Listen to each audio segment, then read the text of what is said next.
Hello friends, welcome to vocab with Nikunj. और शुरू करते हैं आज के एडिटोरियल का एनालिसिस।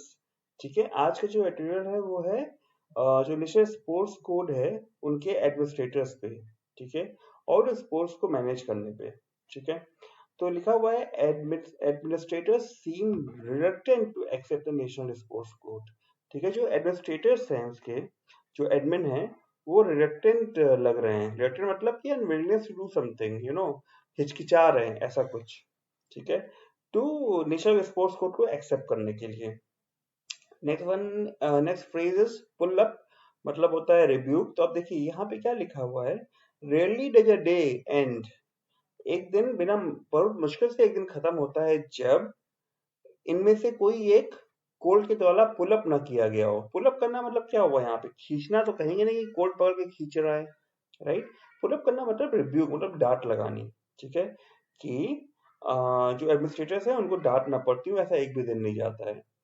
ठीक है, या फिर डांट ना पड़े, या फिर किसी को रिजाइन करने के लिए फोर्स ना किया जाए, या फिर कोई और जो है वो स्टेक क्लेम ना करे पोस्ट पे। ठीक है, बहुत ही सुंदर इस्तेमाल हुआ है स्टेक, यहाँ पे लिखा हुआ है yet another stakes claim to a post. अब देखिए स्टेक नाउन भी है वर्ब भी है, क्लेम नाउन भी है वर्ब भी है, तो इन दोनों में कौन सा वर्ब है कौन सा नाउन है।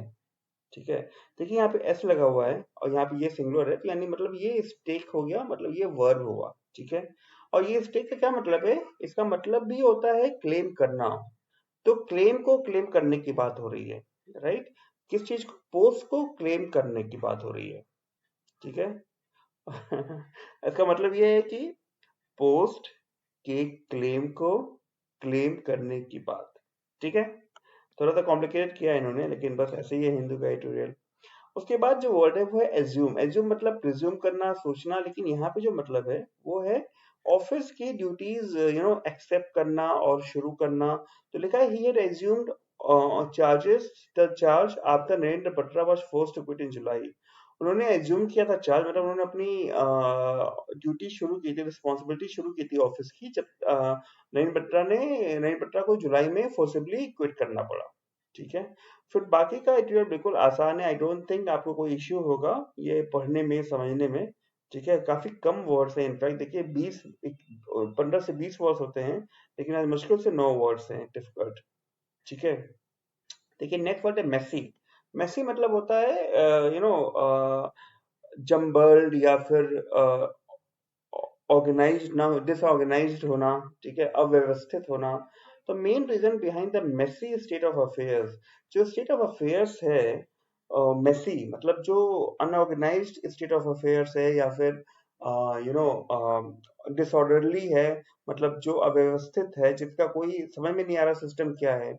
उसके पीछे मुख्य वजह है कि इंडिया में जो स्पोर्ट्स एडमिनिस्ट्रेशन है at the moment is the reluctance of the officials across sports bodies to accept the National Sports Development Code of India introduced by the central government 2011। तो जो मेन रीजन है वो है reluctance. ठीक है, हिचकिचाहट है ऑफिशियल्स की कि नेशनल स्पोर्ट्स डेवलपमेंट कोड को एक्सेप्ट करने में, जो कि सेंट्रल गवर्नमेंट ने 2011 में इंट्रोड्यूस किया था। Next word is tenure. Tenure का मतलब होता है टर्म। ठीक है, तो by putting a limit to the tenure of an age of an administrator, administrator जो है उसकी एज और टेन्योर को पे एक लिमिट डालने से क्या हुआ, उनको पोटेंशियल मिल गया कि वो स्पोर्ट्स फेडरेशन को रोकें अपनी खुद की छावनी होने से। फीफडम जो होता है, फीफडम मतलब कि organisation that is controlled by a dominant person और ग्रुप। ठीक है, जैसे बीसीसीआई है, ये फीफडम है किसकी, आप सबको मालूम है, राइट। तो जब ये नेशनल स्पोर्ट्स कोड जब इम्प्लीमेंट हो जाएगा तो उनके पास पोटेंशियल होगा, मतलब क्या कहते हैं, स्कोप होगा कि वो स्पोर्ट्स फेडरेशन को कुछ लोगों की फीफडम होने से रोक पाए।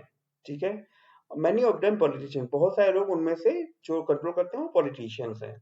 ठीक है, next word is incumbent. Incumbent मतलब कि जो भी इस समय holding an office, for example our incumbent prime minister is mister Narendra Modi. ठीक है, तो incumbents should gracefully make way, जो अभी ऑफिस होल्ड किए हुए हैं स्पोर्ट्स फेडरेशन के, उनको मेक वे करना चाहिए, रास्ता बनाना चाहिए, रास्ता देना चाहिए। मेक वे का यहाँ फ्रेज है, इसका मतलब होता है अलाउ रूम फॉर समवन। तो उन्हें जगह बनानी चाहिए, अपनी जगह छोड़ के जो नए लोग हैं उनको आने देना चाहिए। क्यों? ताकि जिनके पास फ्रेश आइडियाज हो, और थोड़ा जो पहले के इंटरनेशनल स्पोर्ट्स पर्सन हैं उनको भी की एडमिनिस्ट्रेटिव पोस्ट में आने देना चाहिए। ठीक है, तो ये था आज का सेशन। मुझे बताइए कैसा लगा। काफी आसान था आज का ट्यूटोरियल। आई होप आपको पूरी चीजें समझ में आई होंगी, सॉरी। तो कुछ नहीं समझ में आया तो प्लीज कमेंट सेक्शन में मेंशन करिएगा। ठीक है, और अगर अभी तक आपने सब्सक्राइब नहीं किया है तो यहाँ पे क्लिक करके आप सब्सक्राइब कर सकते हैं। चलिए, thank you for watching. Bye bye.